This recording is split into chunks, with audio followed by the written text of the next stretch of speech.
The first alarm rang across the Galactic Council's headquarters at exactly 3:47 Standard Time. Emergency lights bathed the crystalline walls in angry red as Ambassador Zethkri of the Vorthan Empire rushed through the corridors, his forearms clutching data tablets that contained the most disturbing intelligence report in recorded history. The council chamber buzzed with nervous energy as representatives from 43 different species gathered in emergency session. The massive holographic display at the center showed a star map peppered with red warning indicators, each one marking the site of what the military called impossible victories. "Fellow council members," Zethkri began, his voice carrying the weight of someone who had seen too much. "We have a crisis that threatens the very foundation of our understanding about galactic warfare." The crystalline delegate, Shardlin, chimed in musical tones. "Ambassador, your emergency summons spoke of human military activities. Surely you exaggerate the threat posed by such a young species." A ripple of agreement passed through the chamber. Humans had joined the galactic community only 2 decades ago, barely a blink of an eye in cosmic terms. They were seen as enthusiastic newcomers with primitive weapons and crude tactics, useful mainly for manual labor and basic security roles. Zethkri activated the display, showing footage from the Kepler Nebula incident. The recording showed a single human ship, barely larger than a Vorthan fighter, engaging a full Ravager patrol squadron. The Ravagers were known throughout the galaxy as the most feared pirates. Their ships were faster, their weapons more powerful, and their crews utterly ruthless. The human ship moved with an almost organic fluidity, rolling and diving through space in patterns that seemed to defy tactical logic. One by one, the Ravager ships exploded in brilliant flashes of light. When the engagement ended 3 minutes later, 7 Ravager vessels drifted as lifeless hulks while the human ship continued on its course, apparently undamaged. "This footage was recovered from a merchant guild transport," Zethkri explained. "The human pilot identified himself only as Connor and refused all offers of reward for his assistance." Admiral Grex of the Titan Confederacy leaned forward, his massive frame casting shadows across the chamber. "Impressive for a single engagement, Ambassador, but hardly evidence of a galactic threat. Perhaps the Ravagers were caught off guard." Zethkri's mandibles clicked in what passed for a bitter smile among his species. "That was my initial assessment, Admiral. Then the reports began multiplying." The display shifted to show incident after incident.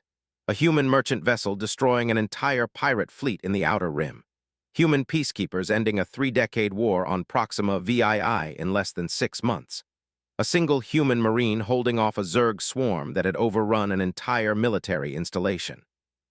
"In every case," Zethkri continued, "human forces achieved victory against overwhelming odds using tactics and strategies that our military analysts describe as impossible or suicidal. Yet they succeed where our combined fleets have failed." Dr. Velter of the Academic Consortium adjusted his translation device. "Perhaps we are witnessing statistical anomalies. Small sample sizes often produce misleading data." "That was my hope," Zethkri replied, pulling up another file. "Until we received intelligence from our deep reconnaissance units. 3 weeks ago, we discovered something that changes everything we thought we knew about human capabilities." The chamber fell silent as a new image appeared. A classified recording from a remote monitoring station in uninhabited space. It showed what appeared to be a human military training exercise, but as the footage played, it became clear this was something far more significant. 12 human fighters engaged in what looked like a routine patrol drill. Their movements were perfectly coordinated, each pilot anticipating the other's actions with uncanny precision. But the true revelation came when they encountered an unmarked fleet of ships that intelligence later identified as belonging to the Shadow Syndicate, one of the most dangerous criminal organizations in known space. What followed defied every principle of space combat doctrine. The human pilots didn't fall back to call for reinforcements. They didn't attempt to negotiate or retreat. Instead, they attacked immediately, moving through the enemy formation like predators who had been waiting for exactly this moment. The Shadow Syndicate ships were equipped with the latest stolen military technology, plasma cannons, quantum shields, and stealth generators that made them nearly invisible to most sensors. None of it mattered. The human pilots seemed to know exactly where each enemy ship would be before it arrived there, targeting weak points with surgical precision and exploiting tactical openings that appeared to exist for mere fractions of a second. Notice their targeting patterns. Zethkri highlighted specific moments in the battle. They're not aiming for shield generators or weapon systems like conventional doctrine teaches. They're targeting life support, navigation, and communication systems simultaneously. They're not trying to destroy the ships. They're hunting the crews inside them. The recording showed Shadow Syndicate vessels spinning helplessly through space, their crews likely dead or unconscious, while their ships remained largely intact. The human fighters moved through the debris field like sharks through a feeding frenzy, methodically ensuring that no enemy survived to escape or signal for help. Representative cliques of the merchant guilds spoke up, her translator struggling with her species' rapid clicking language. This is disturbing, but perhaps understandable given human emotional responses to piracy. They've suffered losses to raiders in the past. Zethkri's expression darkened. That's what we thought until we analyzed their communication intercepts during the engagement. He activated an audio file, and the chamber filled with human voices speaking in their native language. The translation software rendered their words in flat, emotionless tones that somehow made the content more chilling. Contact bearing 27 Mark IV, 3 crew probably Zelaxian. Estimated time to unconsciousness 47 seconds. Acknowledged, I have the leader's ship. Definitely augmented nervous system, will require direct neural disruption. Warning, one of them is reaching for an emergency beacon. Intercepting. All targets neutralized, beginning recovery of intelligence assets.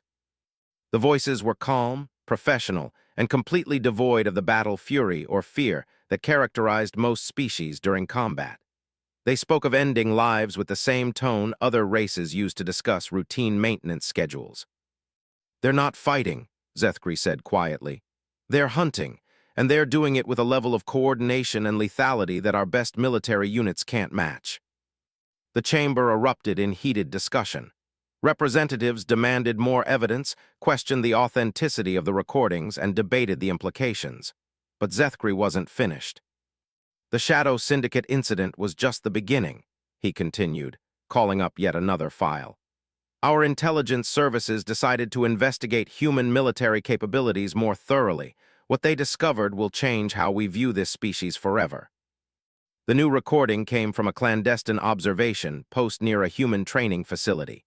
The footage showed groups of humans engaged in what their instructors called tactical exercises, but the reality was far more complex.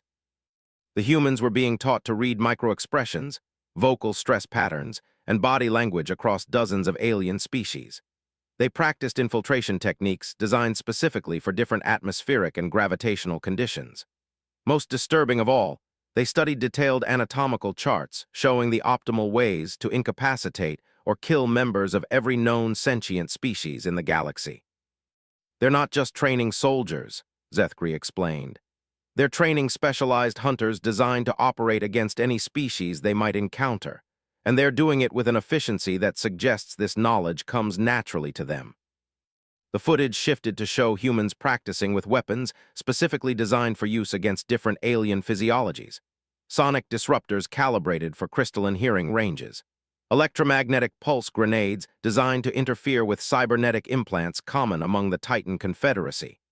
Chemical agents that specifically targeted the breathing apparatus of aquatic species like the depths dwellers. How long have they been developing these capabilities? Asked Admiral Grex, his voice betraying unease for the first time. Zethkri consulted his data tablet. According to our analysis, they began this training program within 6 months of first contact with our species. They've been studying us, learning our weaknesses, and preparing for conflicts we didn't even know we might have. The implications settled over the chamber like a heavy blanket. Every representative began to understand that humanity's integration into galactic society might not have been the innocent cultural exchange they had assumed. Dr. Velter cleared his throat nervously. Perhaps this is simply prudent preparation. Many species maintain defensive capabilities. Defensive? Zethkri laughed, a sound like grinding metal. Doctor, I haven't shown you the most disturbing evidence yet.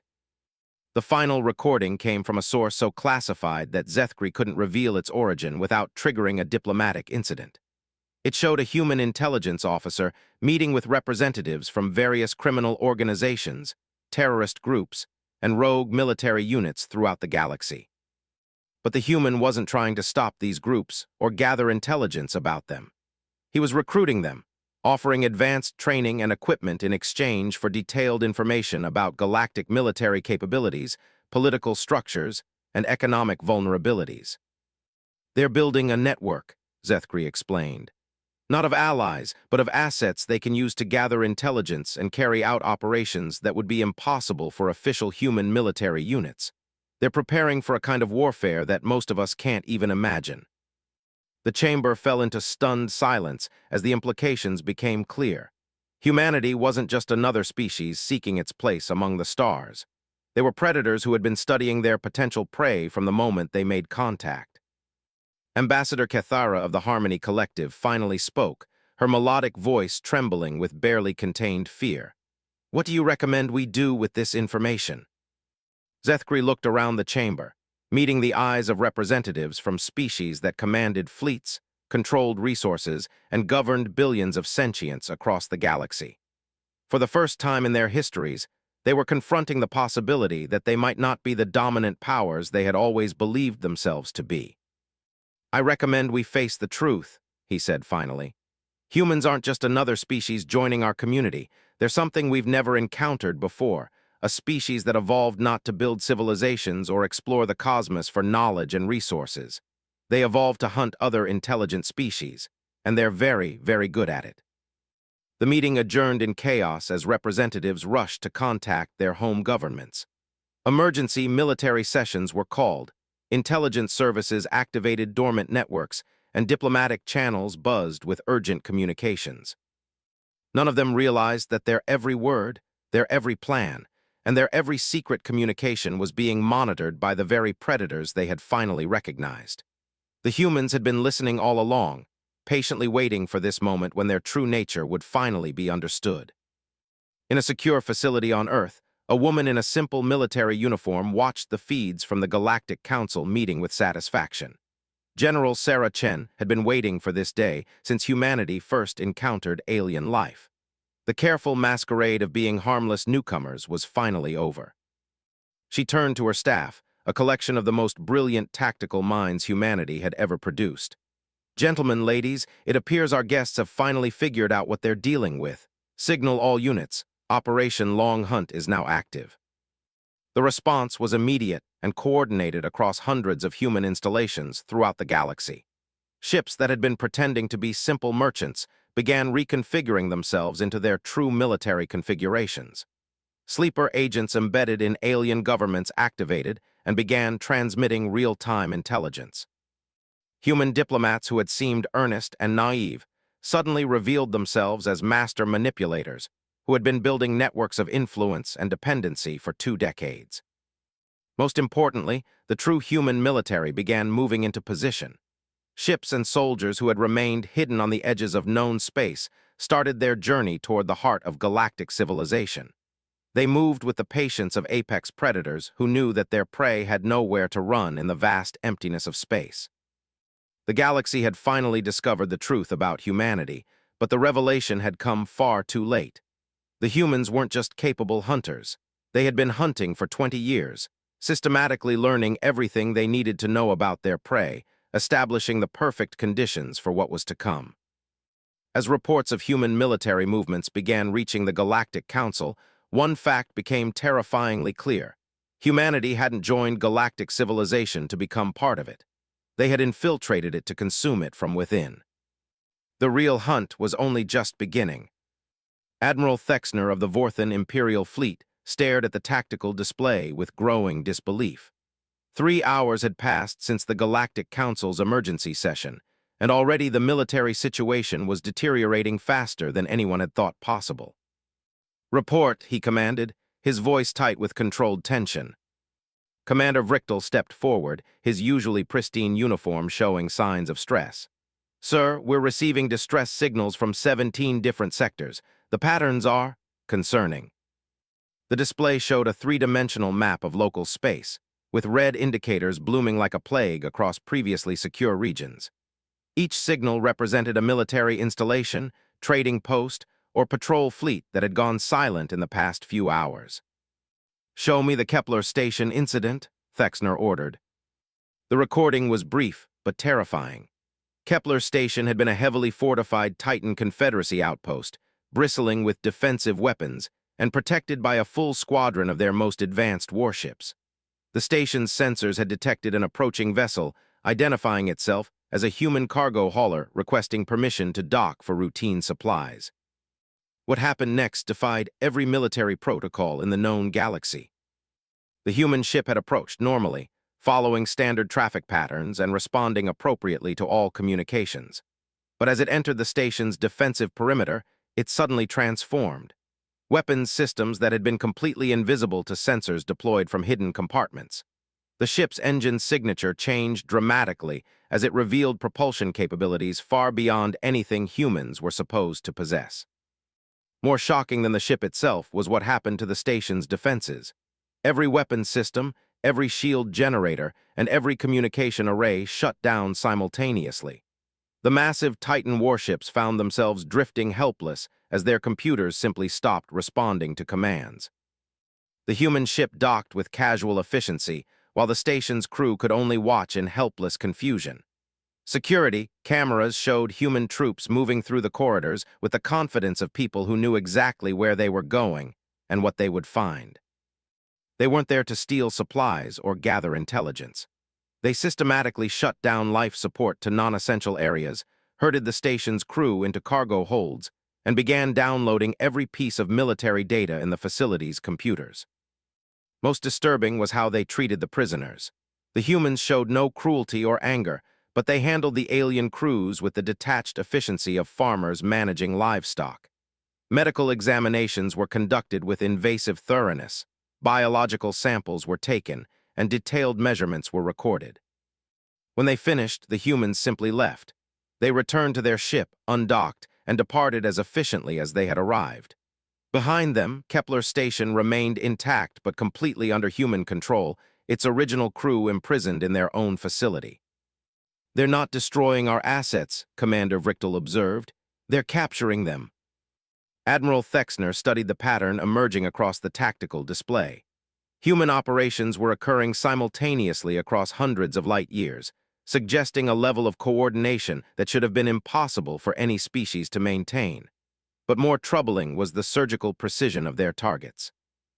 "They're not attacking randomly," he realized.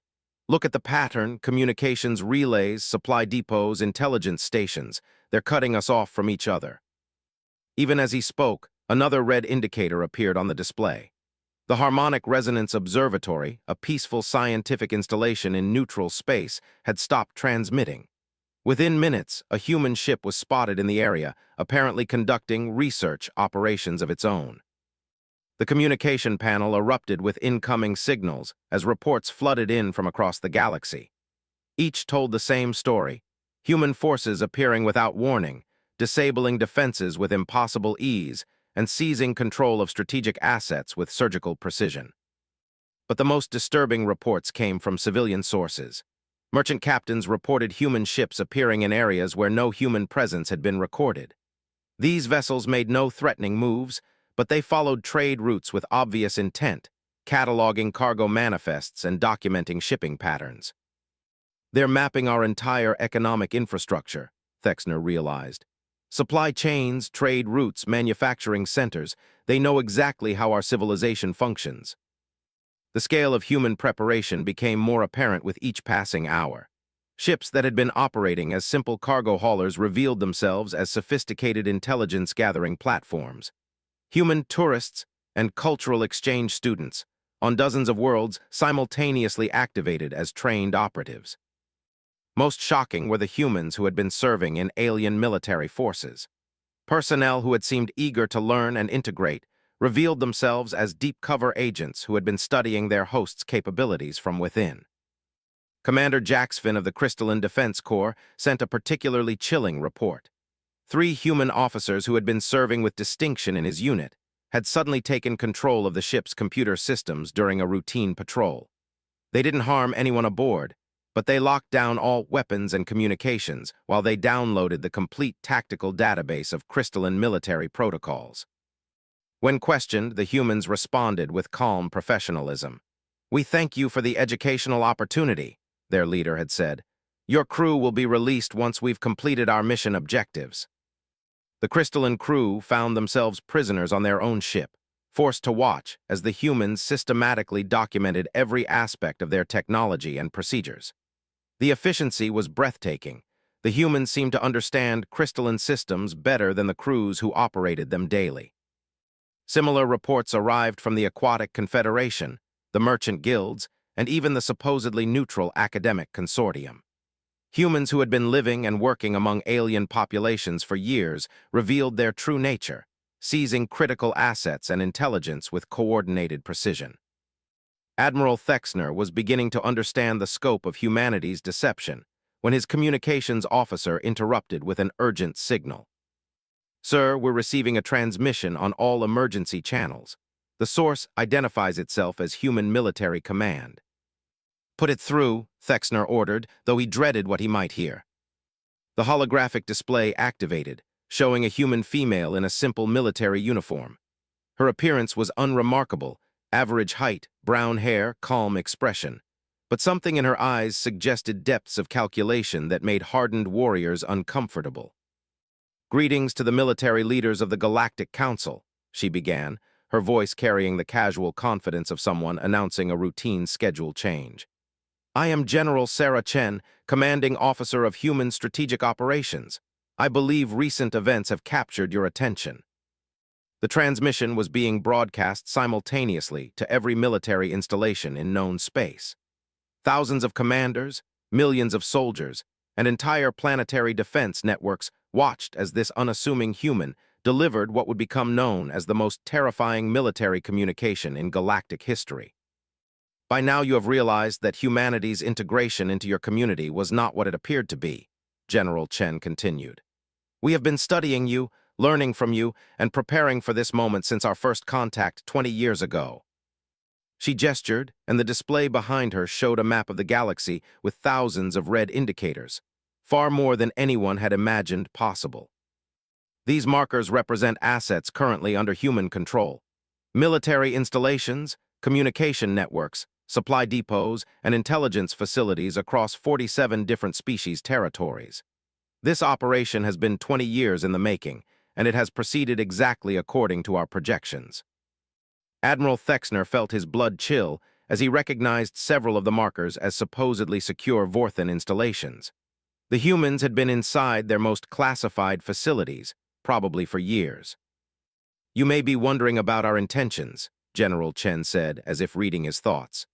"We are not interested in conquest in the traditional sense. We have no desire to rule your populations or occupy your worlds. Our objectives are more practical."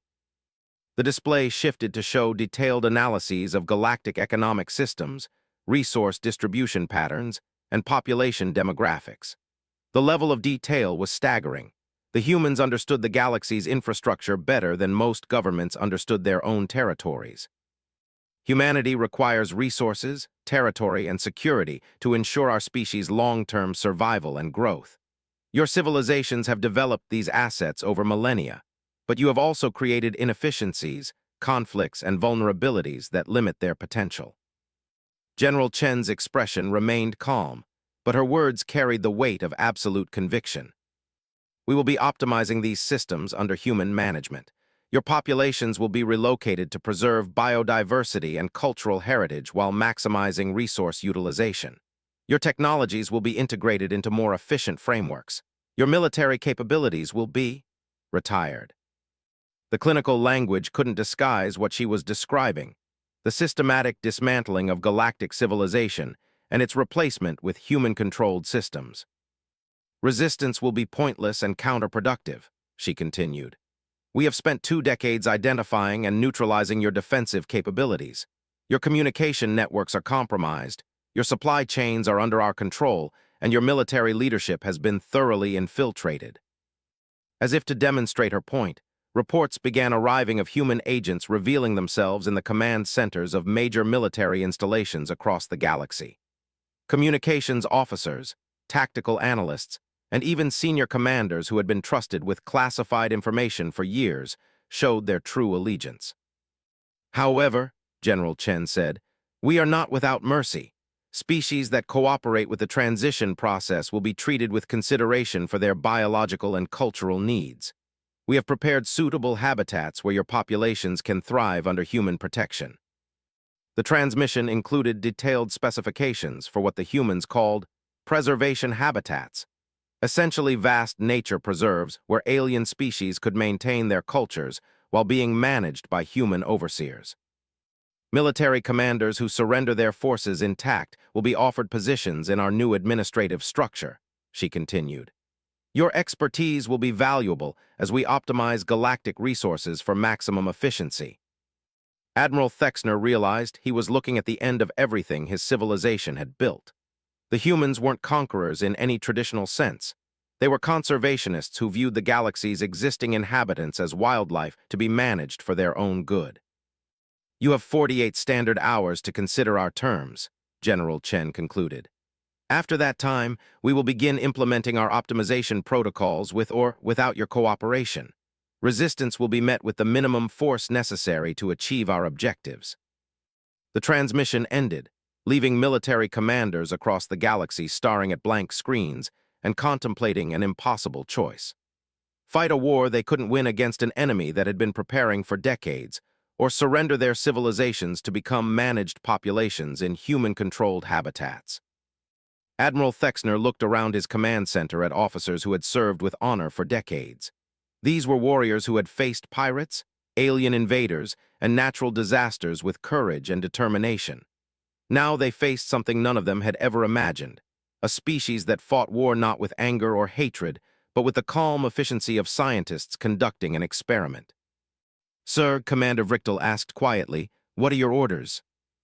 Before Thexner could answer, his communications officer spoke up with barely concealed panic in his voice. Sir, we're detecting massive energy signatures throughout the system. Unknown ships are decloaking, hundreds of them. The tactical display updated to show the truth that General Chen had been too polite to mention explicitly. Human fleets had been in position around major population centers throughout the galaxy for years, hidden by stealth technology that made them completely invisible to alien sensors. The ships were unlike anything in the known galaxy, sleek, predatory designs that seemed to blur the line between organic and mechanical construction. They moved with fluid grace that suggested technologies beyond current galactic understanding. More importantly, they were everywhere. Every major world, every military installation, every population center was surrounded by human forces that had been watching and waiting for decades. The galaxy had 48 hours to decide its future, but Admiral Thexner realized the decision had been made 20 years ago when humanity first announced its presence among the stars. Everything since then had been an elaborate preparation for this moment. The ultimate hunters had positioned themselves perfectly, and their prey had finally realized they were already trapped in a web that had been decades in the weaving. The only question remaining was whether galactic civilization would be consumed with struggle and suffering, or whether it would accept its fate with the dignity that General Chen seemed willing to allow.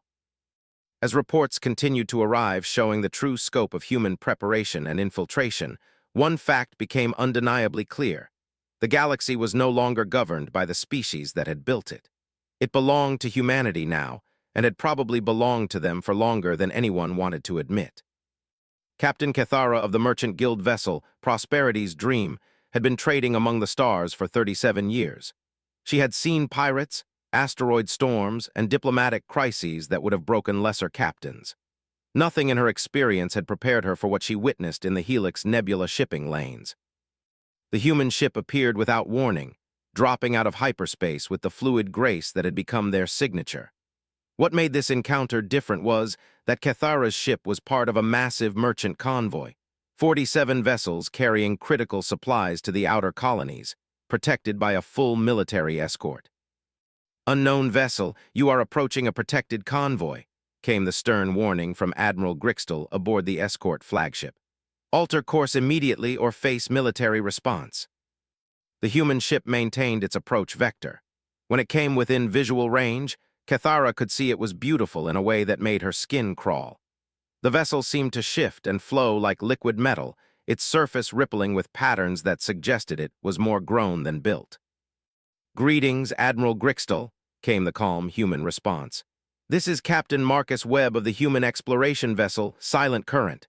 We request permission to inspect your cargo manifest for optimization assessment."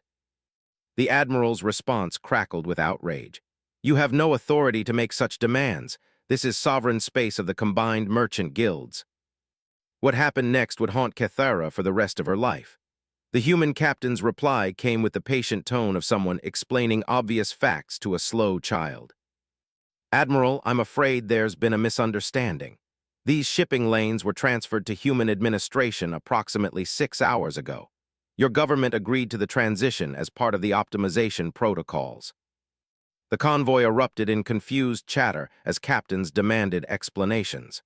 Admiral Grixtel's flagship immediately began broadcasting emergency signals to Guild headquarters, but the responses they received defied belief. Guild leadership confirmed that emergency negotiations had indeed taken place. Faced with evidence of human infiltration throughout their organization and the threat of complete economic collapse, they had agreed to transfer control of major shipping routes to human management. The merchant captains hadn't been informed because the negotiations had happened in complete secrecy, with human agents providing real-time intelligence about Guild internal communications and decision-making processes.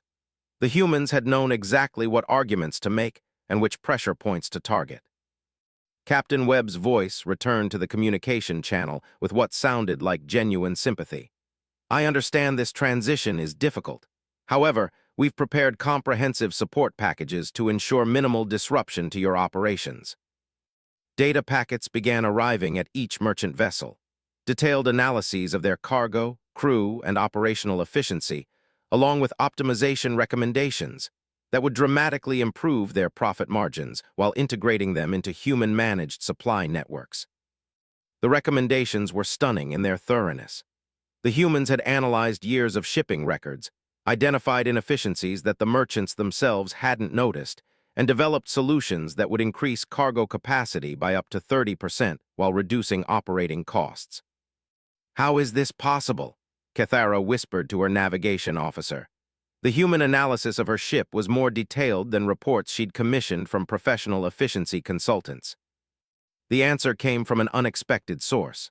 Her own communications officer, a Zelaxian named Plex who had been with the crew for 5 years, stepped forward with an expression of apologetic professionalism.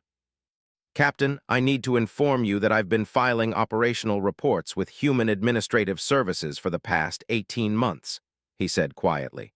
The efficiency analysis was compiled using real-time performance data. Cathara stared at her trusted officer with growing horror. "You're a spy."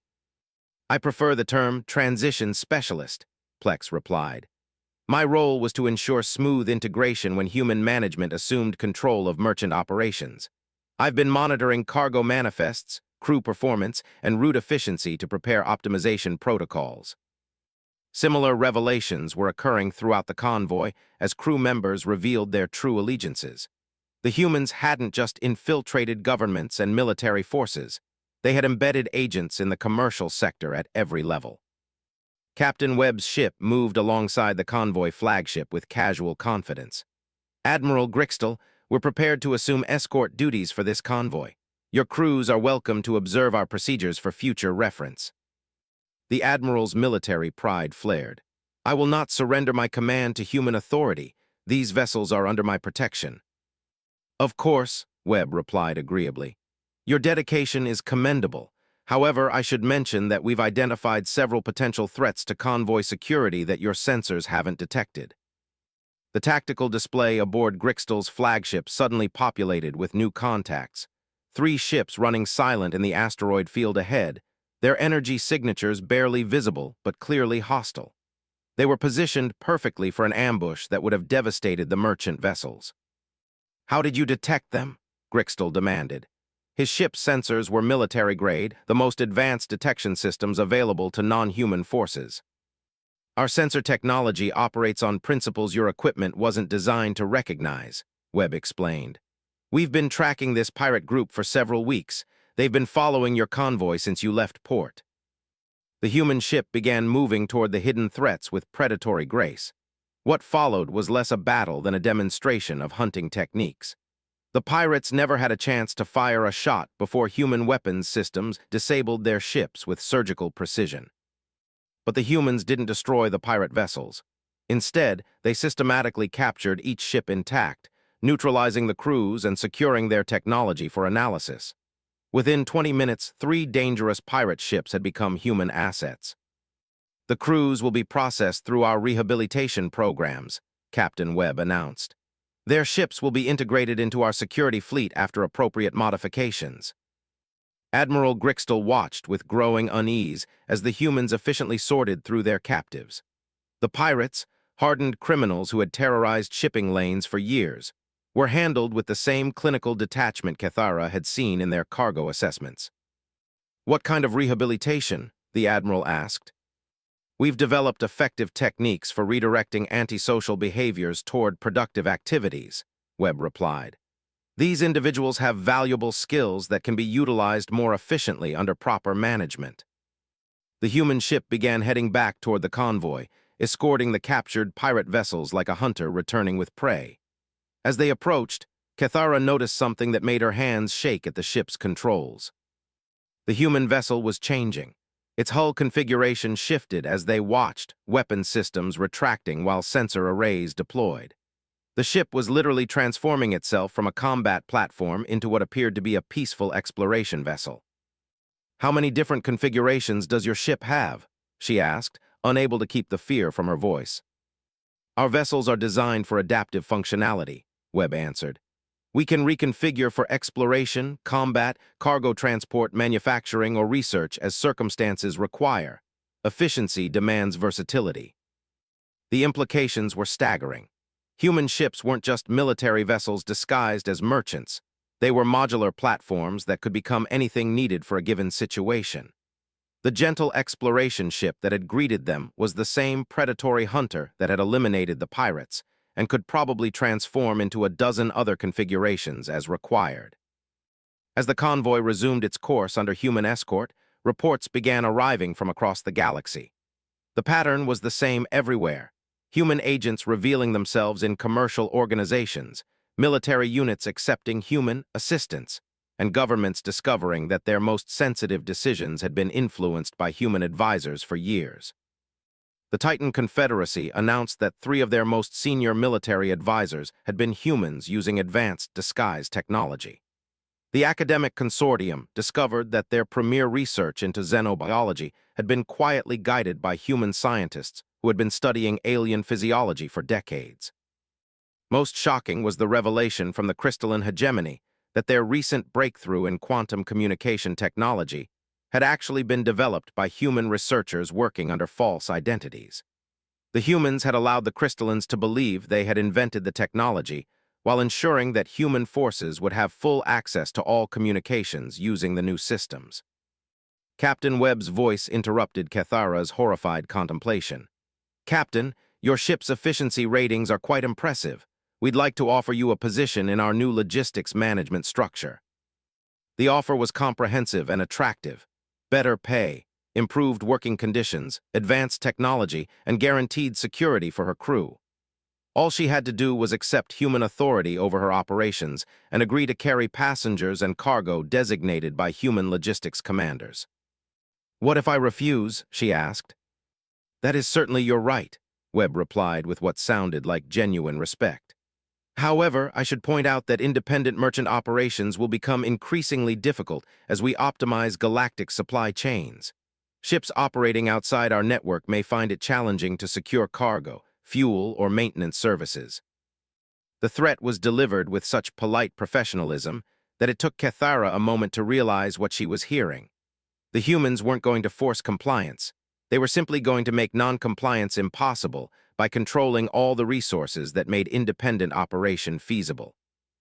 Throughout the convoy, similar conversations were taking place. Merchant captains were being offered integration into human supply networks with terms that were generous enough to be attractive but comprehensive enough to represent complete surrender of independence. Those who initially refused found their circumstances changing rapidly. Scheduled cargo pickups were mysteriously canceled. Fuel depots experienced supply shortages. Maintenance facilities discovered bureaucratic complications that prevented service to non-affiliated vessels. Meanwhile, ships that accepted human management experienced remarkable improvements in their operations. Routes became more efficient, cargo more profitable, and problems that had plagued independent merchants for years simply disappeared. The humans weren't conquering merchant shipping. They were making it so obviously beneficial to cooperate that resistance became economically suicidal. Admiral Grixtel's military escort found themselves in an equally impossible situation. Human ships began appearing throughout the shipping lanes, offering assistance and demonstrating capabilities that made traditional military protection seem primitive by comparison. The pirates that had plagued these routes for decades were systematically hunted down and captured by human forces. Asteroid hazards were cleared by human engineering teams. Even solar storms were predicted and avoided using human weather monitoring systems that seemed to operate on principles beyond current galactic science. Within hours of human involvement, the shipping lanes became safer and more efficient than they had been in living memory. Military escorts found themselves redundant, not because they had been defeated, but because they were no longer necessary. This isn't conquest, Admiral Grixtel realized as he watched human ships efficiently managing traffic patterns that had been sources of conflict for years. This is domestication. Captain Webb confirmed his assessment with characteristic directness. Admiral, your military forces serve important functions in maintaining order and security. However, we've developed more efficient methods for achieving these objectives. We'd like to offer your crews positions in our security management structure. The offer included advanced training, better equipment, and assignment to operations that would actually make a difference in galactic security. All they had to do was accept human command authority and integrate their ships into human tactical networks. As the convoy approached its destination, Cathara watched human ships efficiently managing traffic patterns, cargo transfers, and security operations with a level of coordination that seemed almost organic. The chaos and inefficiency that had characterized galactic commerce for centuries was being replaced by smooth, profitable operations that benefited everyone involved. The only price was freedom, the freedom to make inefficient decisions, to compete destructively with other merchants, to operate in dangerous conditions, and to struggle with problems that the humans had already solved. Looking at her crew, Cathara realized they were all waiting for her decision. The humans had made it clear that they would respect whatever choice she made, but they had also demonstrated that only one choice led to a future where her ship and crew could thrive. The galaxy was being optimized, whether its inhabitants cooperated or not. The only question was whether they would be part of the solution or obstacles to be managed around. Dr. Vilth had spent her life studying the behavioral patterns of apex predators across hundreds of worlds. As the galaxy's foremost expert on interspecies psychology, she thought she understood how dominant species operated. That was before she met Director James Harrison in what the humans politely called a consultation session. The meeting took place aboard a human research vessel that had materialized in orbit around the academic consortium's primary research station, without anyone noticing its approach. The ship's interior was unlike anything in Vilth's experience. Surfaces that seemed to shift and adapt to the occupant's needs, lighting that adjusted automatically to optimal levels for each species present, and an atmosphere that somehow maintained perfect comfort for beings with completely different physiological requirements. Director Harrison was a middle-aged human with graying hair and the kind of patient demeanor that Vilth associated with experienced researchers. What unnerved her was how he seemed to know more about her own work than she did. Dr. Vilth, your research on territorial behavior in complex social structures has been fascinating, he began, pulling up holographic displays of her published papers. Particularly your analysis of how dominant species manage subordinate populations without triggering destructive resistance patterns. The displays showed not just her public research, but private notes, unpublished theories, and experimental data that should have been accessible only to her personal computers. The humans had apparently been monitoring her work for years, analyzing her conclusions and building upon them. Your research helped us develop our integration protocols, Harrison continued. Understanding how different species respond to authority transitions was crucial for designing our optimization procedures. Vilnth felt a chill of recognition. Her life's work had been studying how predatory species controlled their environments, and the humans had used her research to perfect their own control mechanisms. "You've been planning this for decades," she whispered. Harrison nodded with the satisfaction of a teacher whose student had grasped a difficult concept. "Dr. Vilnth, humanity has been preparing for galactic integration since we first detected signs of intelligent life beyond our own system. Your species discovered radio astronomy and assumed the universe was waiting for you to explore it. We discovered that the universe was already occupied and began planning how to join it on our own terms." The holographic display shifted to show a timeline that began centuries before humanity's official first contact with alien civilizations. Human deep space monitoring had detected alien communications long before any galactic species realized Earth existed. While other civilizations had been content to announce their presence and wait for contact, humans had spent generations studying their potential neighbors from a distance. "We analyzed your languages, your social structures, your technological development patterns, and your psychological profiles for over 200 years before we revealed ourselves," Harrison explained. "By the time we made official contact, we understood galactic civilization better than most species understood themselves." The scope of human preparation was staggering. They had constructed detailed psychological profiles of major galactic leaders, economic analyses of interspecies trade patterns, and military assessments of every significant power in known space. Most importantly, they had identified the fundamental weaknesses that made galactic civilization vulnerable to coordinated pressure. "Your civilizations are impressive individually," Harrison continued, "but you've never learned to function efficiently as a unified system.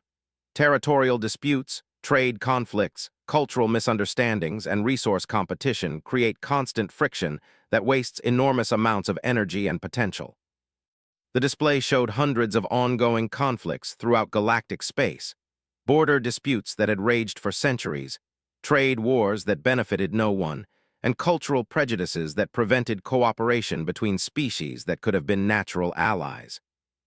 "We realized that galactic civilization needed management," Harrison said. "Not conquest or destruction, but optimization, like a garden that has grown wild and needs pruning to reach its full potential." Vilnth began to understand the true scope of humanity's plans. They hadn't invaded the galaxy. They had diagnosed it as a dysfunctional system and prescribed treatment. "The integration process you're witnessing isn't random," Harrison explained. "We're implementing solutions to specific problems that have limited galactic development for millennia." The display showed before and after projections of resource utilization under human management. The efficiency gains were remarkable: shipping routes that eliminated redundant competition, resource allocation that eliminated waste, and conflict resolution that ended destructive territorial disputes. "But what about individual freedom?" Vilnth asked. "Cultural autonomy, the right of species to determine their own destinies." Harrison's expression showed genuine sympathy. "Dr. Vilnth, those are important values, but they must be balanced against the greater good. Your individual freedom has resulted in constant warfare, environmental destruction, and inefficient resource use that threatens the long-term survival of galactic civilization." The display shifted to show projections of galactic development under current conditions versus human management. The differences were stark. Under existing patterns, several species faced extinction within centuries due to resource depletion and environmental degradation. Under human management, those same species thrived in carefully maintained habitats while contributing to overall galactic prosperity. "We're not destroying your cultures," Harrison continued. "We're preserving them in sustainable forms. Traditional crystalline artistic expressions will continue under our stewardship, but without the territorial conflicts that have caused 3 wars in the past century. Vorthan engineering brilliance will flourish with access to resources they've been unable to obtain through current trade systems." The human plan was seductive in its comprehensiveness. Every species would be allowed to develop their natural strengths while being relieved of responsibilities they had proven unable to handle efficiently. "What about resistance?" Vilnth asked. species that refuse to accept human management. Harrison sighed with what appeared to be genuine regret. We hope that won't be necessary, but we've prepared for all contingencies. Resistant populations will be relocated to appropriate habitats where they can maintain their traditional lifestyles without interfering with optimized systems. The clinical language couldn't hide the reality. Species that refused to accept human authority would be confined to reservation-like enclaves, while their former territories were incorporated into human-managed systems. The important thing to understand, Harrison continued, is that resistance is ultimately self-defeating. We're not imposing arbitrary control, we're implementing solutions to real problems that have plagued galactic civilization for millennia. The display showed detailed analyses of every major galactic conflict, economic inefficiency, and environmental crisis of the past 1,000 years. In each case, human management systems offered clear solutions that would benefit everyone involved. Your research on predator-prey relationships was particularly helpful, Harrison noted. You identified the key insight: successful predators don't destroy their prey populations. They manage them for sustainable long-term benefit. Ex-Vilnth felt sick as she realized the implications. Humanity wasn't planning to exterminate galactic civilization, they were planning to farm it. We prefer the term stewardship, Harrison corrected, apparently reading her expression. Wild populations suffer from disease, starvation, and conflict. Managed populations thrive under proper care. The human vessel's communication systems activated, showing feeds from across the galaxy. The 48-hour deadline General Chen had announced was approaching, and the responses were exactly what human planners had predicted. Some species were cooperating enthusiastically, recognizing the obvious benefits of human management. The merchant guilds had formally transferred control of major shipping routes after human agents demonstrated the security and efficiency improvements that cooperation would bring. Several smaller species had requested immediate integration after human forces eliminated threats that had plagued them for generations.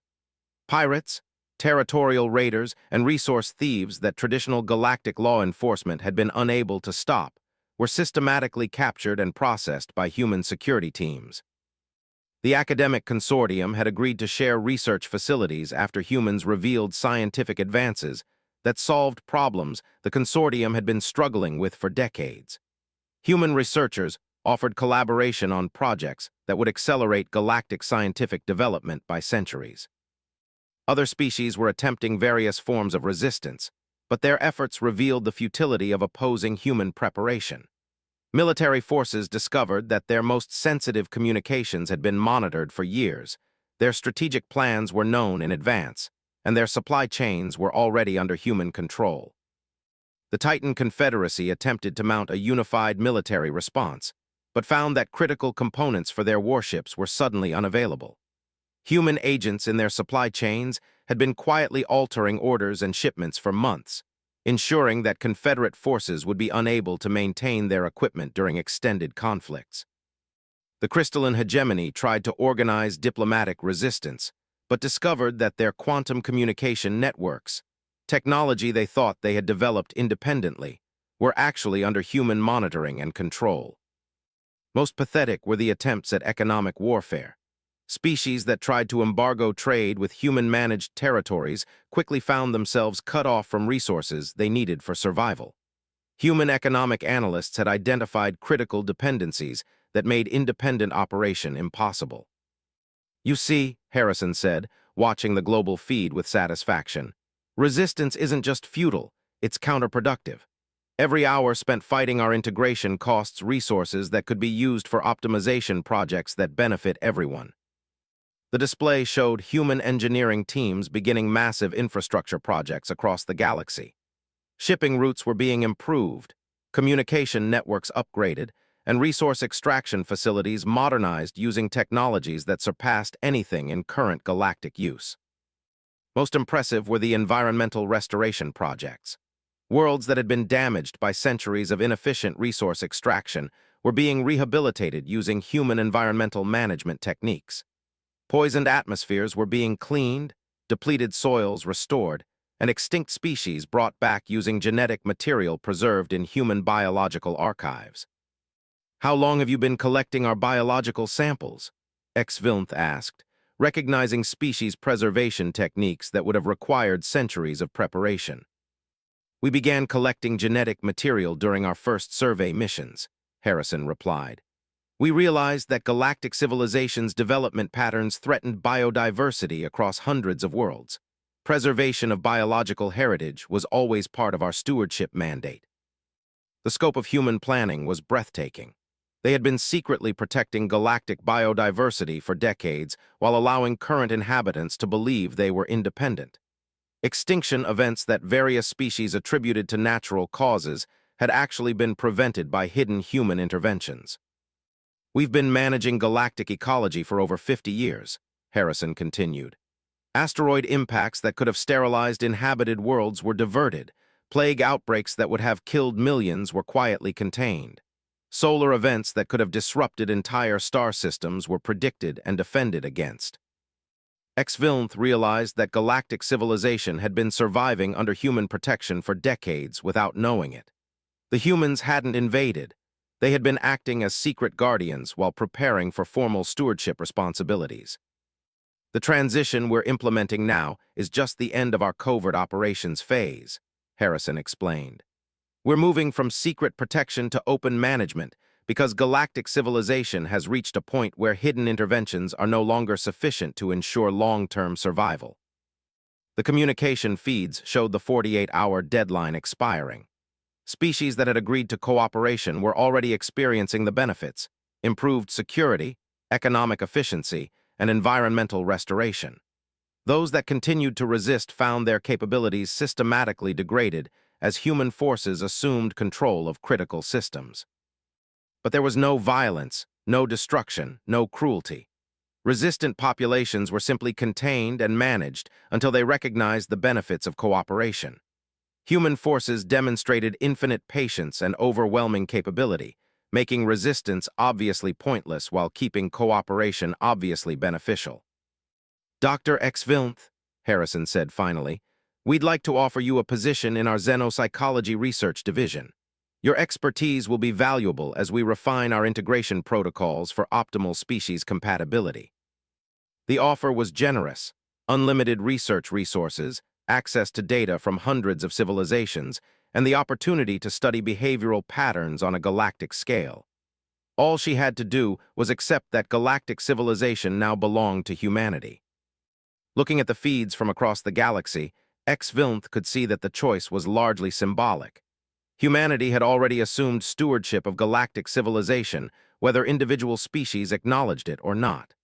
The only question was whether beings like herself would participate in the optimization process or simply be managed as part of it. The ultimate hunters had revealed that they had been managing their prey for decades. The hunt was over, and it had ended before most of the prey realized it had begun. 5 years had passed since what historians now called the Great Integration.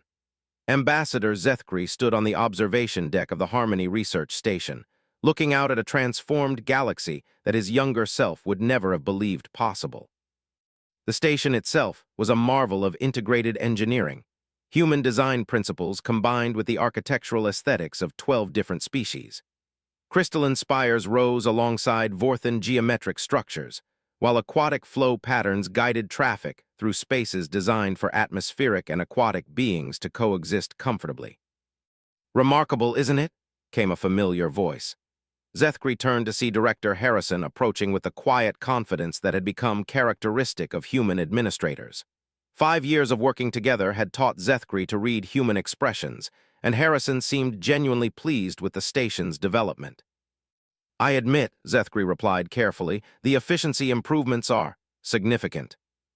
The understatement was diplomatic necessity. The research station produced more scientific advancement in a month than the old academic consortium had managed in years. Research teams from dozens of species worked together using protocols that eliminated the competitive secrecy and resource hoarding that had limited galactic science for centuries. "Dr. Vilth's latest reports are particularly encouraging," Harrison said, gesturing toward the xenopsychology wing. "Species integration rates continue to improve as populations adapt to optimized social structures." Zethkri had read those reports. They documented the gradual but unmistakable transformation of galactic society from its chaotic pre-integration patterns to something that human administrators called sustainable civilization architecture. The changes weren't subtle. Territorial conflicts that had raged for centuries simply stopped when human mediators implemented resource-sharing protocols that made fighting counterproductive. Trade disputes disappeared when human economic managers established distribution systems that guaranteed fair access to needed materials. Most dramatic were the environmental improvements. Worlds that had been strip-mined for generations were now producing more resources than ever while supporting restored ecosystems. Human terraforming techniques had turned barren asteroids into garden worlds that housed populations displaced by optimization protocols. The Titan Confederacy delegation seemed satisfied with their new industrial assignments, Harrison noted, consulting a data tablet. Production efficiency in their sectors has increased by 200% since integration. Zethkri nodded, though he remembered when Titan engineering pride would have rebelled against taking assignments from any external authority. Now, they competed eagerly for recognition from human efficiency evaluators, finding purpose in contributing to projects that spanned multiple star systems. And the crystalline artistic communities, he asked.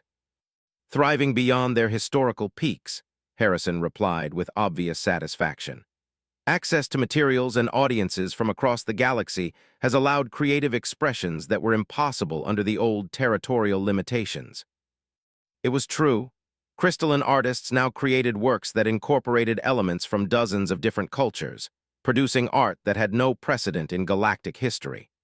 The irony was that they achieved this creative freedom by accepting complete dependence on human resource allocation and cultural guidance. Director, may I ask you something? Zethkri ventured. In your original projections, did you anticipate this level of acceptance? Harrison paused thoughtfully before answering. We hoped for it, but we prepared for much more resistance. Your species surprised us with their adaptability. The admission was telling. Even with centuries of preparation and psychological analysis, humans had overestimated how much galactic civilization would fight to preserve its independence. Most species had discovered that life under human management was simply better than the chaos they had known before. The communication panel chimed with an incoming priority message. Harrison accepted the transmission, and the holographic display showed General Chen speaking from Earth's orbital command center. Director Harrison, we have updates on the expansion protocols, she announced. Survey teams have identified 17 additional civilizations in the outer spiral that meet criteria for integration assessment. Zethkri felt his blood chill. The humans hadn't been satisfied with managing known galactic civilization. They were actively seeking new species to bring under their stewardship. Population estimates? Harrison asked. Approximately 43 billion sentients across multiple species, General Chen replied. Technological development ranges from industrial age to early space flight. All show the typical resource competition patterns and territorial conflict behaviors we've learned to expect. The casual tone chilled Zethkri more than threats would have. The humans discussed the incorporation of billions of sentient beings with the detachment of farmers planning crop rotations. Timeline for first contact? Harrison inquired. 18 months for full cultural analysis and integration planning, Chen answered. We want to avoid the inefficiencies of our initial approach with your sector. These populations will be brought into optimized systems from the beginning rather than transitioning from chaotic independence. Zethkri realized he was witnessing the planning stages of humanity's next hunting expedition. The humans had successfully managed their first prey population and were now ready to expand their territory. Any special considerations? Harrison asked. 3 of the species show unusual technological development patterns that might indicate external guidance, Chen replied.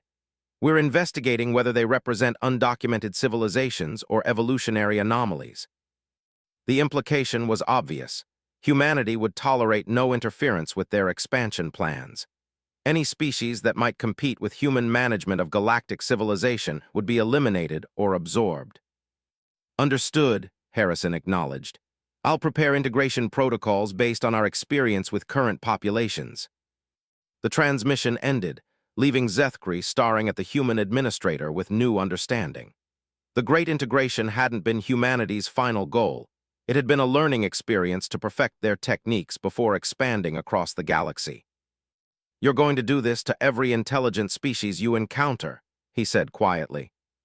Harrison's expression showed neither shame nor pride, only the calm certainty of someone stating obvious facts. "Ambassador, we've proven that managed civilizations are more productive, more stable, and more sustainable than chaotic independent development.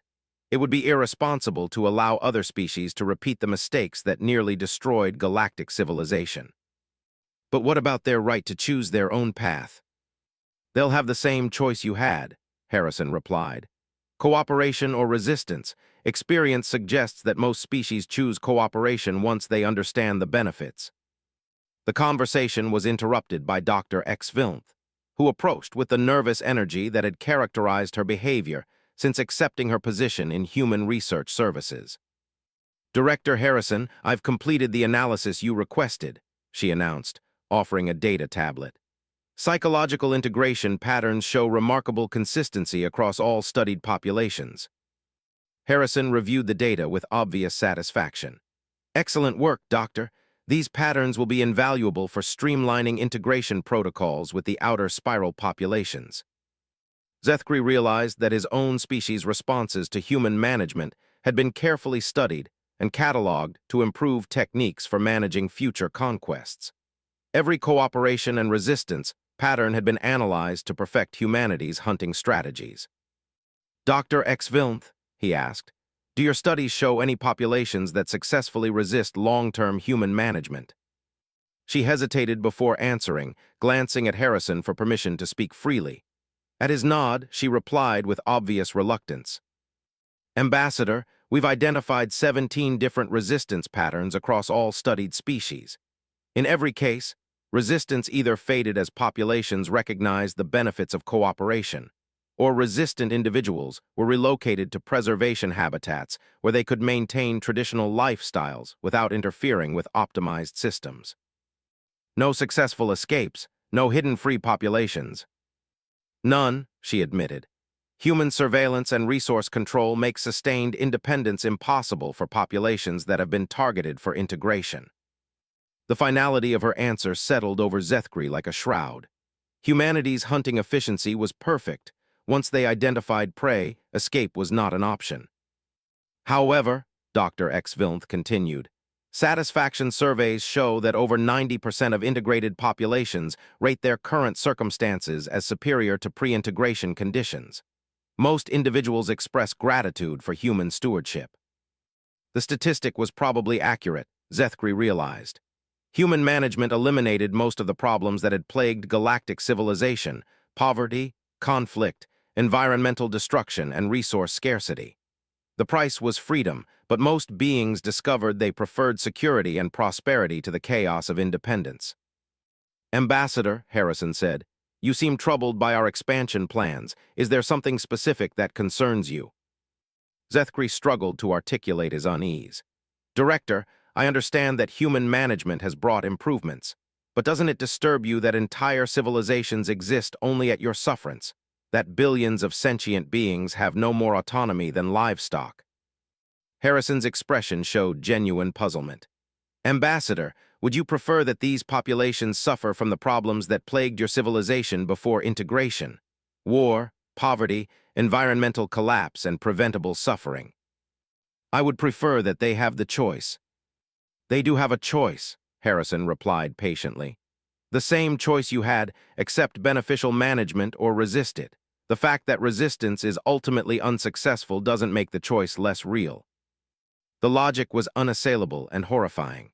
Humanity offered every species a choice between cooperation and futile resistance, but they had made certain that only one option led to survival and prosperity. An alert signal drew their attention to the observation windows. In the space around the research station, dozens of human ships were gathering, sleek vessels that blurred the line between organic and mechanical design. They moved with the fluid coordination that had become humanity's signature, preparing for departure to unknown destinations. "The advanced survey fleets," Harrison explained. They'll begin long-range reconnaissance of the outer spiral civilizations within the next few days. Zethkri watched the ships deploy with the same predatory grace he had witnessed 5 years earlier. But now he understood what he was seeing, not warships preparing for battle, but hunters positioning themselves around prey that didn't yet know it was being stalked. The humans would spend months or years studying their targets, learning languages and social patterns, identifying key individuals and critical infrastructure. By the time they made official contact, they would understand their prey better than the prey understood themselves. "How many more?" Zethkri asked quietly. "How many civilizations will you absorb before you're satisfied?" Harrison considered the question seriously before responding. "Ambassador, our projections suggest approximately 12,000 intelligent species exist within our current operational range. Full galactic optimization will require several centuries to complete, but the benefits will be extraordinary. 12,000 species. Trillions of sentient beings who would face the same choice Zethkri's people had faced: submit to human stewardship or be contained as managed populations in preservation habitats." "And after that," Zethkri asked, "what happens when you've optimized the entire galaxy?" Harrison smiled with the satisfaction of someone sharing exciting plans with a friend. "We've detected signs of intelligent civilizations in nearby galactic clusters. Once we've perfected our management techniques with local populations, we'll begin expansion to other galaxies." The scope of human ambition was breathtaking. They weren't content to hunt single planets or star systems. They planned to consume intelligence itself wherever they found it, optimizing entire galaxies under their stewardship. "The universe is large and full of inefficiencies," Harrison continued. "Chaos, conflict, and waste wherever intelligence evolves naturally, but it doesn't have to remain that way." Zethkri looked out at the transformed galaxy around him, peaceful, prosperous, and efficiently managed under human control. Every species had their place in the hierarchy, every individual had their role in the system, and every resource was allocated for maximum benefit. It was paradise, as long as you didn't mind that paradise was a cage. The human survey ships finished their preparations and began departing for the outer spiral, carrying teams of specialists who would study, catalog, and prepare the next civilizations for integration. The hunt was expanding, and somewhere in the galaxy, species that still believed themselves free were about to discover they were already being watched by the ultimate predators. Zethkri remained at the observation window long after the ships disappeared into hyperspace, contemplating a universe where intelligence was destined to be managed by beings who had perfected the art of hunting civilizations. Humanity had revealed their true nature as the cosmos' ultimate hunters, and their prey was every thinking species that existed. The great hunt would continue until every star system was optimized, every species was managed, and every world operated according to human efficiency standards. And the terrifying truth was that their prey would probably thank them for it in the end. In the darkness between stars, 17 new civilizations continued their daily lives, unaware that they had already been marked for harvesting by predators who had learned to hunt with patience, precision, and the absolute certainty that resistance was ultimately futile. The cosmos belonged to humanity now. It had probably always belonged to them. The galaxy just hadn't realized it yet.